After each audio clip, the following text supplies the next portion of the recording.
મંદિરે ચાલી રહ્યું છે સોમનાથ સ્વાભિમાન પર્વ અને સીધા જ આ દ્રશ્યો શૌર્ય યાત્રાના हमें याद दिलाता है कि कितने इस अजस्र अटूट आस्था के पर्व, आस्था के प्रतीक को कितने सहस्त्र बलिदानियों ने अपना सर्वस्व न्यौछावर किया और उन सहस्त्र बलिदानियों के सम्मान में, उन सहस्त्र बलिदानियों के कृतज्ञता ज्ञापन में, उन सहस्त्र बलिदानियों के स्मरणोत्सव में अश्वारोही 108 अश्वारोही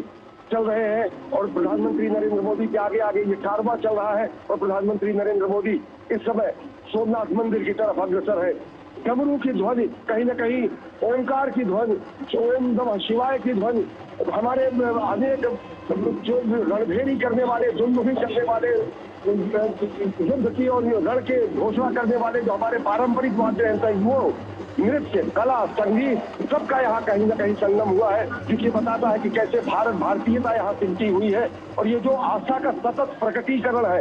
सृजन का जो शाश्वत प्रस्तुतिकरण है, उसकी इस समय दुनिया साक्षी बन रही है कि प्रधानमंत्री नरेंद्र मोदी इस समय शौर्य यात्रा के सहभागी बन रहे हैं और हम साक्षी बन रहे हैं स्वाभिमान, सोमनाथ स्वाभिमान पर्व की इस शौर्य यात्रा की। निश्चित तौर से अगर देखें तो यह भक्ति का प्रतीक है, यह शक्ति का प्रतीक है, यह नवनिर्माण का प्रतीक है और यह नव अभिव्यक्ति का भी प्रतीक है, ये नए राष्ट्र के अभ्युदय का भी प्रतीक है। किस तरीके से हमारी संस्कृति पर, हमारी सभ्यता पर, हमारे धर्म पर, हमारी आस्था पर चोट पहुंचाने का कार्य किया गया सहस्राब्दियों तक, लेकिन वो हमारी अडिग अटूट आस्था निरंतर सनातन शाश्वत रूप में विद्यमान है और उसी का महापर्व है और उसी की शौर्य यात्रा है जिसमें प्रधानमंत्री नरेंद्र मोदी इस समय शामिल हो रहे हैं, इस समय सहभागी बन रहे हैं। अगर इस पूरे अंतर यात्रा को देखें, 1026 में महमूद गजनवी ने जब सोमनाथ को अपवित्र करने का कुत्सित बर्बर प्रयास किया था, उसके 1000 वर्ष पूरे हुए हैं। उसके बाद 17, कम से कम इतिहासकार बताते 17 बार सोमनाथ को विध्वंस करने का प्रयास किया गया, लेकिन उस विध्वंस के साथ साथ पुनर्निर्माण की प्रक्रिया भी लगातार जारी रही। जो बर्बर मानसिकता थी, जो पाश्विक मानसिकता थी, उसके खिलाफ अहिंसात्मक मानवीय दृष्टिकोण से लड़ाई सतत जारी रही और अंततः ये विजय का प्रतीक है कि किस तरीके से विध्वंसकारी मानसिकताएं विध्वंस हो जाती हैं और सोमनाथ का परचम दिव्य ध्वजा, धर्म ध्वजा लहराती रहती है। यह अश्वारोही उन हमारे हुतात्माओं को, उन हमारे शहीदों को, हमारे अमर बलिदानियों के लिए समर्पित है, जिन्होंने हजारों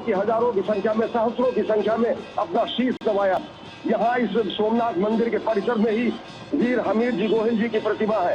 वीर हमीर जी गोहिल, करमपाल सिंह जी, अनेक ऐसे योद्धा यहाँ के रहे, इस क्षेत्र के योद्धा रहे, अनेक गोहिल और परवार योद्धा रहे, अनेक ऐसे राजपूत योद्धा रहे जिन्होंने अपना सर्वस्व न्यौछावर कर दिया, प्राण का, शरीर का एक एक कतरा और प्राण का एक सर्वोत्तम अपना प्राणोत्सर्ग कर दिया सोमनाथ की रक्षा के लिए। राजा हमीर सिंह गोहिल का जो वक्तव्य है वो याद करने लायक है, वो ध्यातव्य है। यहाँ पर उन्होंने कहा कि शिव भक्तों का शीश झुकता नहीं है, शिव भक्तों का शीश चढ़ता है, शिव भक्तों का शीश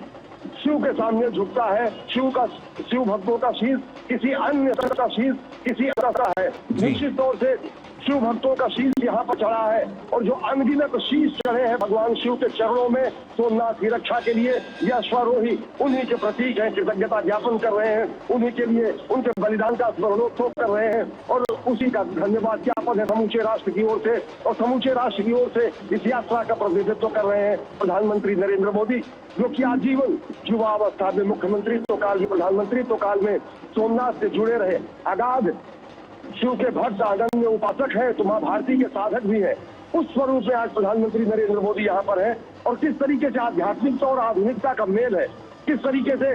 गौरवशाली अतीत के साथ साथ वैभवशाली भविष्य की झांकी यहाँ दिखती है।